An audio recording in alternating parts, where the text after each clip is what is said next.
গজবটা তোমার কাছে মেরে দেবো। স্যার স্যার স্যার স্যার মিয়া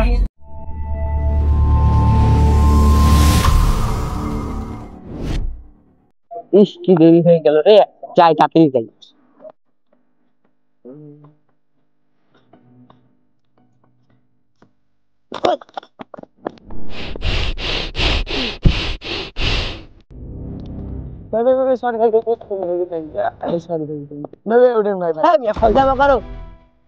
দেখি চলতে পারেন না?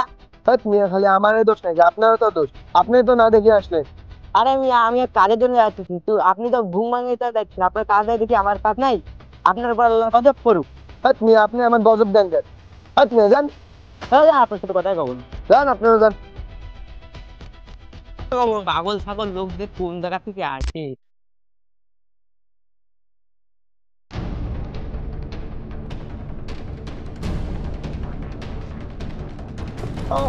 ইস কি জোরে লাগলো। দেখে খেলতে পারিস না হঠাৎ ছাড়া, তোদের উপর আল্লাহর গজব করতে পারে না। সারা খেলবার পারে না, খেলবা না।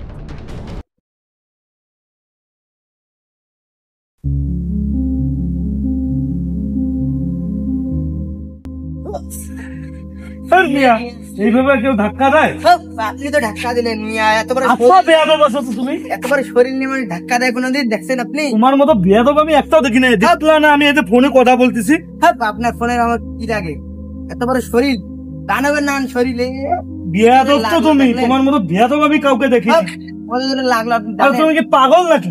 যান আপনার সাথে কথা কম না, আপনার উপর গজব করুক। এই কি বলো তুমি? হ্যাঁ নিয়ে তুমি আমাকে গজব দাও, তোমার কাছে মেরে দেবো। স্যার স্যার স্যার নিয়ে পাগল নাকি তুমি? আপনি না মেন্টাল আসলে গজব দিস বেটা, একদম আচার মারি মারি ফেলবো।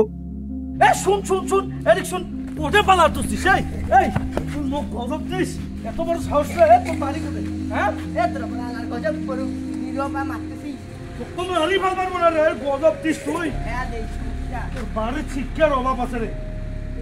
আর নিজের বাড়িটাকে শুনে না তোকে মুই যেন খবরদার রে এলাকার না থাকো। কোন পাগল ছাগলের পালা কোন রে? তিনটাই মারি।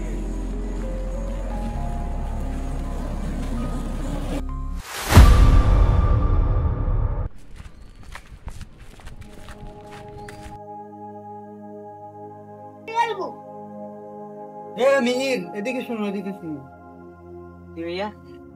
না না না হুজুর, আসসালামু আলাইকুম। ওয়ালাইকুম আসসালাম, কেমন আছো? আলহামদুলিল্লাহ ভালো আছো।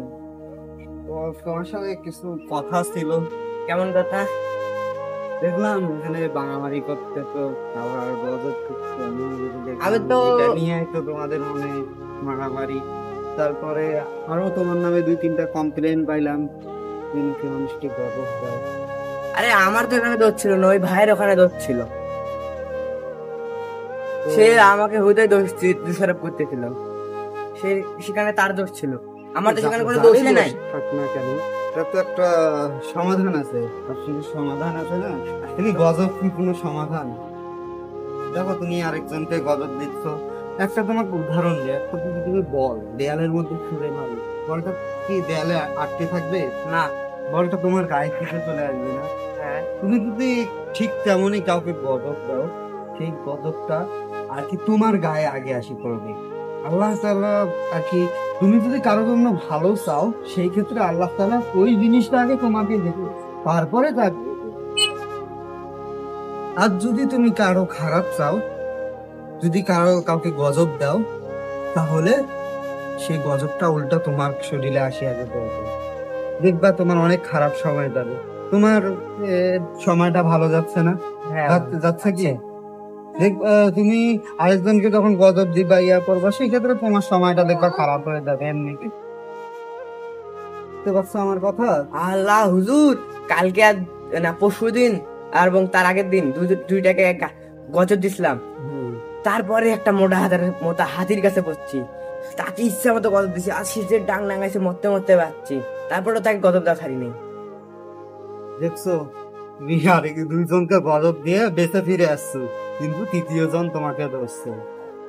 ওই 3য় জনও কিন্তু আমাকে বিচার দিচ্ছে তোমার ব্যাপারে এই বিষয়টা। কারণ তুমি হলো আমার মুসল্লি, তুমি তো অনেক ভালো ছেলে দেখি। যাই হোক, এই গজব দেওয়া থেকে বিরত থাকি। গজব দেওয়া ইসলামে সমর্থন করে না, বুঝছো? ইনশাআল্লাহ হুজুর, এবার থেকে চেষ্টা করব। আর যদি কারোর সাথে কোনো সমস্যা হয়, সেটা ভালো মতন ভালো কথার মাধ্যমে সমাধান করার চেষ্টা করবা। ঝগড়াঝাটি চুগুন করে কিছু হবে না, উল্টা তোমার নামটা খারাপ হবে। ইনশাআল্লাহ। ঠিক আছে?